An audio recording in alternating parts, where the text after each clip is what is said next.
बिस्मिल्लाहिर्रहमानिर्रहीम। अस्सलाम वालेकुम dear students, how are you? I hope you will be fine. New countdown book 6 और आज हम करने जा रहे हैं चैप्टर नंबर 9 एक्सरसाइज 9B और इसमें हम डिस्कस करेंगे डिफरेंट टाइप्स ऑफ एंगल्स। तो सबसे पहले ये समझ लो कि एंगल किसको कहते हैं। एंगल उसको कहा जाता है जहाँ दो लाइंस एक पॉइंट पर ज्वाइन हो जाएं, ठीक है। तो ये दोनों उसके आर्म्स कहलाते हैं and angle is form between your upper and lower arm, ठीक है।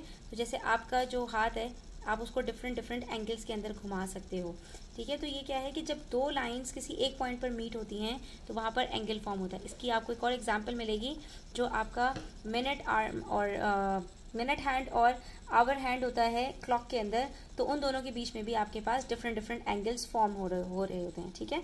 तो एंगल्स की हमारे पास डिफरेंट टाइप्स होती हैं। कौन कौन सी टाइप्स होती हैं अब याद रखो, ये आप क्लॉक से ही याद रखना कि आपके पास जो एंगल्स होते हैं वो इसमें आपको सारी उसके अंदर शेप्स नज़र आ जाएंगी और ये 6 टाइप्स के होते हैं। तो पहला एंगल जो होता है आपका वो होता है एक्यूट एंगल, दूसरा एंगल होता है आपका राइट एंगल, तीसरा एंगल होता है आपका obtuse angle, fourth angle is straight angle, उसके बाद आता है रिफ्लेक्स एंगल और लास्ट में आपके पास आता है कंप्लीट एंगल। कंप्लीट एंगल ये एंगल है जहाँ पर दोनों आर्म्स आपके एक साथ आ जाएं, ठीक है, मिनट हैंड और आवर हैंड। यहाँ पर हम लेबल भी कर लेते हैं। एक एंगल के अंदर हमारे पास दो आर्म्स होते हैं, ठीक है, ये आर्म्स हैं और इन आर्म्स को एक वर्टेक्स ज्वाइन करता है और इनके बीच में जो आपके पास नज़र आ रहा है ये एंगल कहलाता है, ठीक है। अब इसके डिफरेंट टाइप्स को देख लेते हैं। तो सबसे पहले हमने कहा था कि हमारे पास होता है राइट एंगल। राइट एंगल ऐसे एंगल को कहा जाता है जहाँ दोनों लाइंस के बीच में 90 डिग्रीज़ का एंगल बने, ठीक है। जब 90 डिग्रीज़ का एंगल होता है किसी भी एंगल के बीच में तो वो आपके पास हमेशा 90 डिग्री का एंगल राइट एंगल कहलाता है। अगर राइट एंगल से कम एंगल है आपके पास, यानी 70 है, 60 है, 89 तक आपके पास जितने एंगल्स हैं वो सारे एक्यूट एंगल्स कहलाते हैं। ये आप लोग ग्रेड 3, 4, 5 के अंदर भी पढ़ चुके हो। नेक्स्ट है स्ट्रेट एंगल। स्ट्रेट लाइन से याद रखो, स्ट्रेट एंगल हमेशा स्ट्रेट होता है। स्ट्रेट लाइन जहाँ पर दो एंगल्स मिलकर एक स्ट्रेट लाइन फॉर्म कर रहे हों, यानी 180 डिग्रीज़ का जो एंगल होता है आपका वो स्ट्रेट एंगल कहलाता है। और स्ट्रेट एंगल से बड़ा हो जाए एंगल, यानी 180 डिग्री से भी बड़ा एंगल हो, 180 डिग्री से छोटा एंगल हो लेकिन 90 डिग्री से बड़ा हो, तो ऐसे एंगल को हम ऑब्ट्यूज एंगल कहते हैं। यानी 90 डिग्री से कम है तो एक्यूट, 90 डिग्री से ज़्यादा है तो ऑब्ट्यूज, 90 डिग्री का है तो राइट और 180 डिग्री का है तो स्ट्रेट। और 180 डिग्री से भी बड़ा हो जाए एंगल तो वो रिफ्लेक्स एंगल कहलाता है। और अगर एंगल हमारा कंप्लीट हो जाए यानी कि पूरा 360 डिग्रीज का एंगल हो तो वो आपका कंप्लीट एंगल कहलाता है, ठीक है। अच्छा जी, अब हम यहाँ पर बात कर लेते हैं कुछ पेयर्स ऑफ एंगल्स की। तो जब आपके दो एंगल्स एक साथ ज्वाइन हो जाएं, ठीक है, जिसके अंदर एक कॉमन आर्म हो, जैसे हमारे पास एक एंगल है YOZ एक एंगल है और दूसरा एंगल है YOX। तो इसके अंदर जो एक आर्म है Y, ये एंगल X के साथ भी है और एंगल Z के साथ भी है। तो ये आपके ऐसे दो एंगल्स क्या कहलाते हैं? एडजेसेंट एंगल्स कहलाते हैं। क्यों? क्योंकि इनका एक कॉमन वर्टेक्स है। जब दो एंगल्स का एक कॉमन वर्टेक्स हो और उनका एक कॉमन आर्म हो तो ऐसे दो एंगल्स को एडजेसेंट कहते हैं। एडजेसेंट का मतलब होता है दो मिले हुए, तो दो मिले हुए एंगल्स को हमेशा एडजेसेंट एंगल्स कहा जाता है, ठीक है। दो एंगल्स इसी तरह से कॉम्प्लीमेंट्री एंगल्स कब कहलाते हैं? जब दो एंगल्स मिलकर 90 डिग्री एंगल कंप्लीट कर दें तो वो आपके कॉम्प्लीमेंट्री एंगल्स कहलाते हैं। जैसे अगर फॉर एग्जांपल एक एंगल 70 डिग्रीज़ का है और दूसरा 20 डिग्रीज़ का है तो 70 + 20 90 डिग्रीज़ होता है और 90 डिग्री का एंगल आपका जो है वो राइट एंगल कहलाता है। तो दो या दो से ज़्यादा एंगल्स, यानी दो या दो से ज़्यादा एडजेसेंट एंगल्स जिनका सम 90 डिग्रीज़ हो तो ऐसे एंगल्स आपके कॉम्प्लीमेंट्री कहलाते हैं। तो यहाँ पर हमारे पास एंगल AOB और BOC कॉम्प्लीमेंट्री एंगल्स हैं।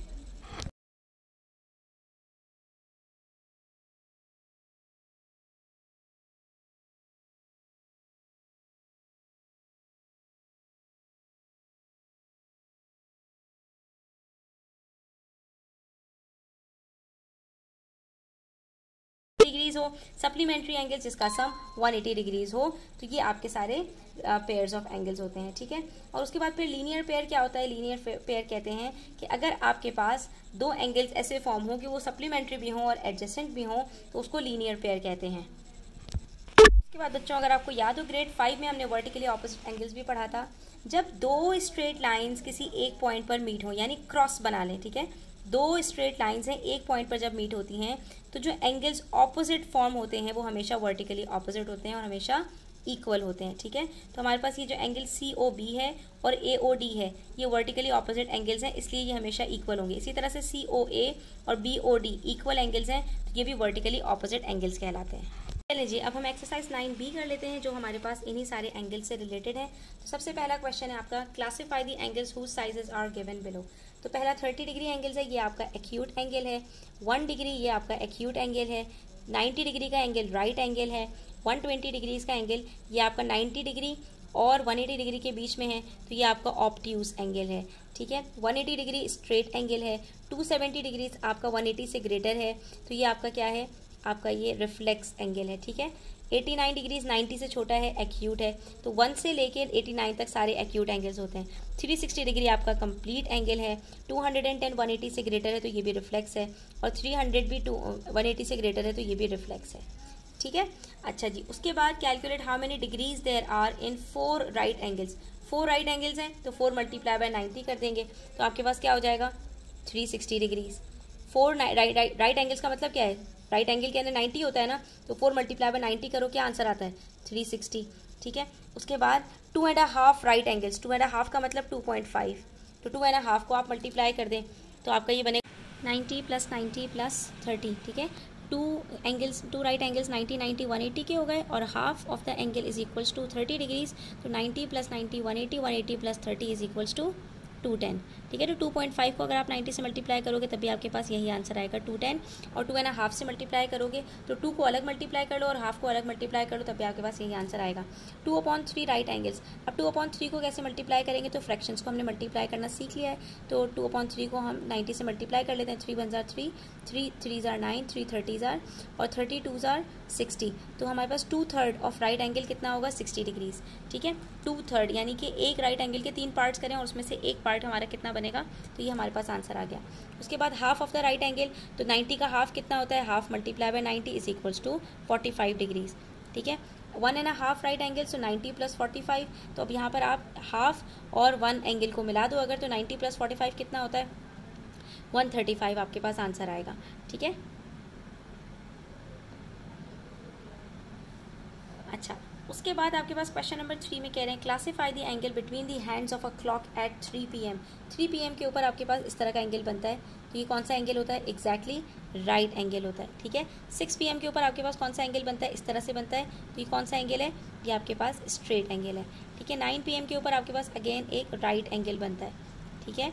1 PM के ऊपर आपके पास एंगल बनता है इस तरह का, तो ये कौन सा एंगल है बच्चों, ये एक्यूट एंगल है।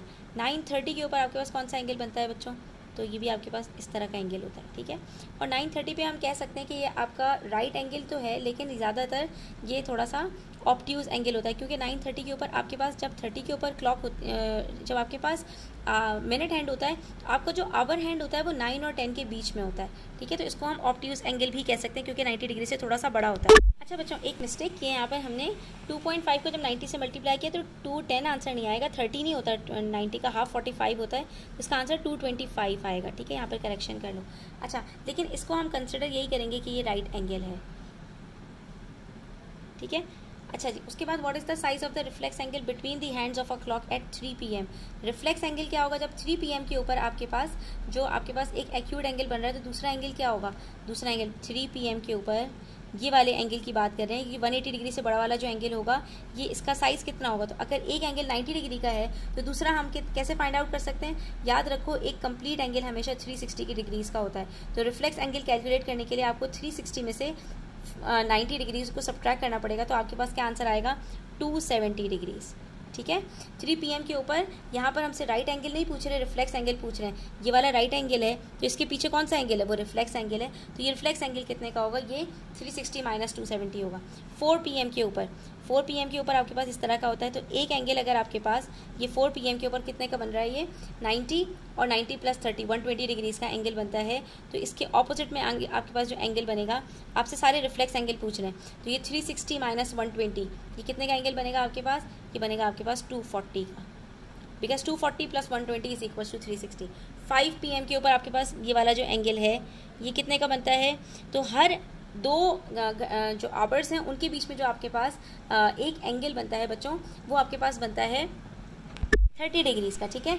यानी कि 1 बजे 30 डिग्री का एंगल होगा, 2 बजे 30 + 30 60 डिग्री का एंगल होगा, इसीलिए 3 बजे कितने का एंगल होता है, 90 डिग्री का एंगल होता है, 30 + 30 + 30, ठीक है। तो 4 बजे कितने का एंगल है, 90 + 30 120 डिग्री का एंगल। तो 5 बजे कितने का एंगल होगा, 120 + 30 150 डिग्रीज। तो यहाँ पर 150 डिग्रीज का एंगल है, तो इसके ऑपोजिट में रिफ्लेक्स एंगल कितने का होगा, 360 - 150 दैट इज़ 210, ठीक है। बस आपने इस तरह से इसको करते जाना है, तो आपके पास कोई भी मुश्किल नहीं होगी। तो हर 2 घंटे के बीच में, यानी कि हर 2 आवर्स के बीच में आपके पास जो एंगल बन रहा होता है वो 30 डिग्रीज का होता है, ठीक है।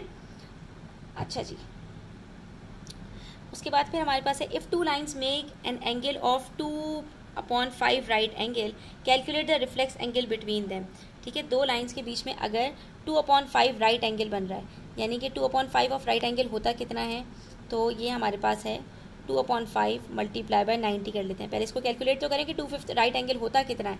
तो 2/5 of right angle is equal to 5 1 * 5 5 18 and 18 2 = 36।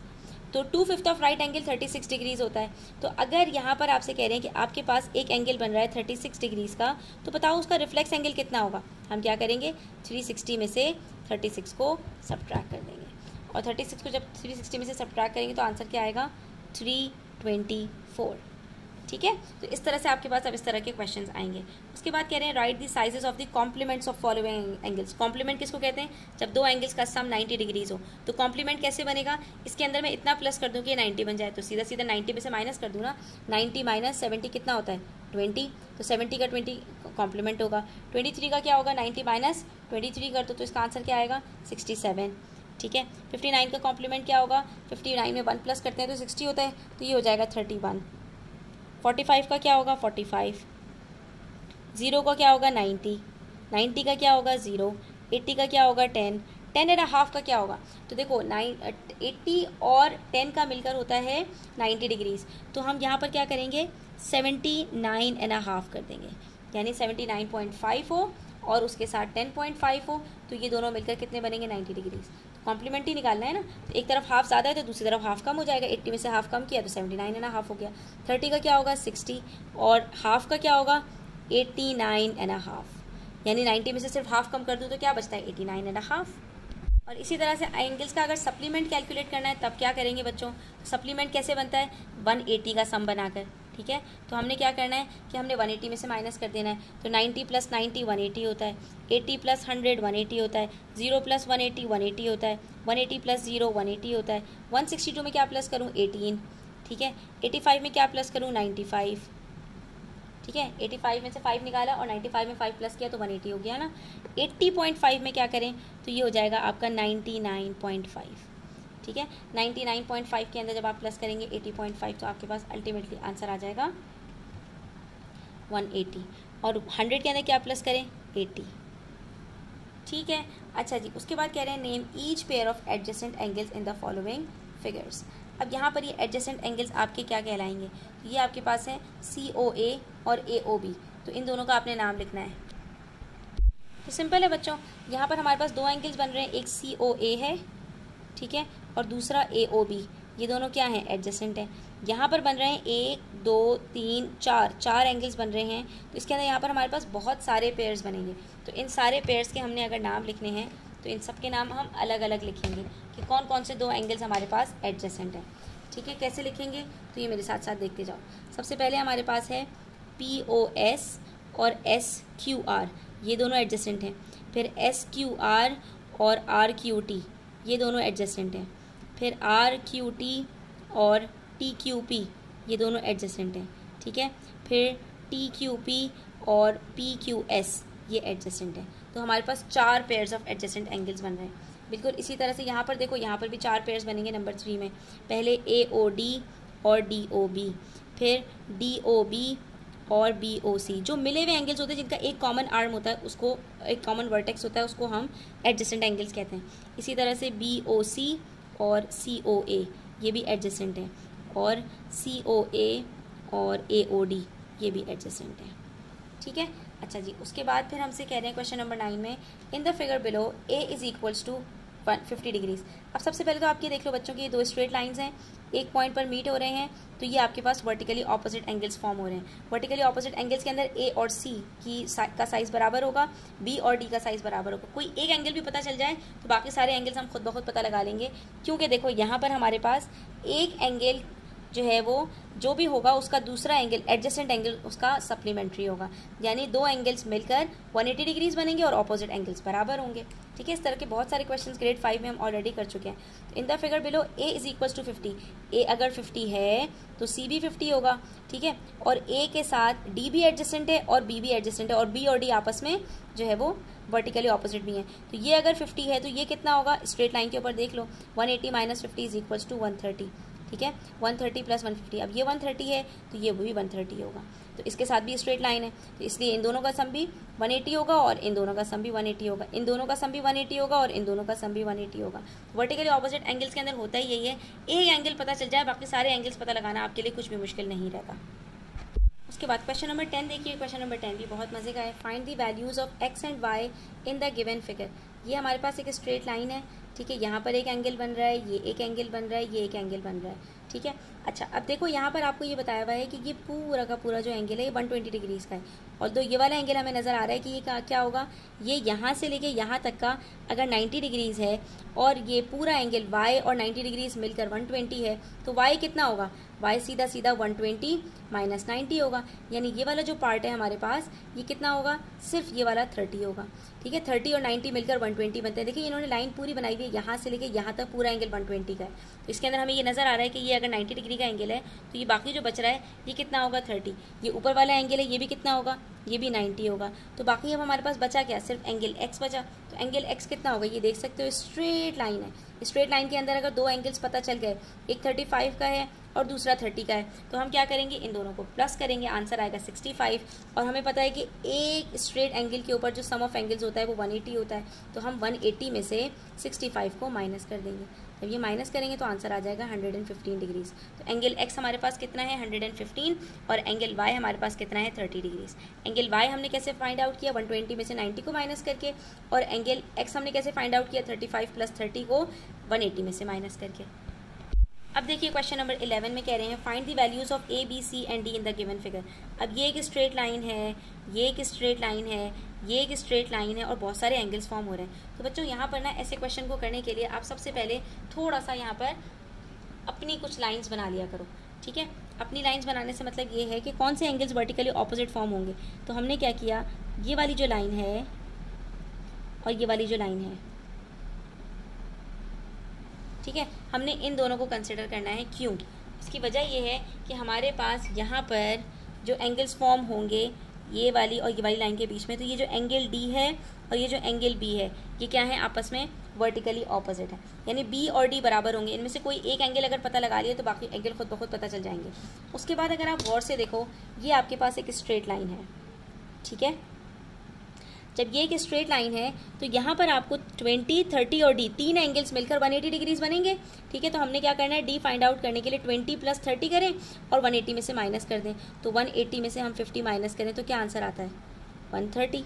तो एंगल डी कितना हो गया, 130। जब ये 130 है तो एंगल बी भी कितना होगा, 130, क्योंकि ये दोनों वर्टिकली ऑपोजिट एंगल्स हैं। ये तो हमने फाइंड आउट कर लिया 20 प्लस 30 करके और इसको माइनस कर दिया 180 में से। ठीक है, तो ये 130 आ गया और ये वाला एंगल खुद ब खुद 130 का हो गया। अब उसके बाद आप लोग ये वाली लाइन देखो, ये एक स्ट्रेट लाइन है। अब इसके अंदर भी ये ए 20 और डी मिलकर 180 डिग्रीज बनेंगे। डी अगर हमारे पास 130 है और ये वाला एंगल 20 है तो 130 प्लस 20 कितना होता है, 150। अब 150 को आप माइनस कर दो 180 में से, तो ये वाला एंगल भी आपको पता चल जाएगा। डी कितना आ रहा है, 30 डिग्रीज।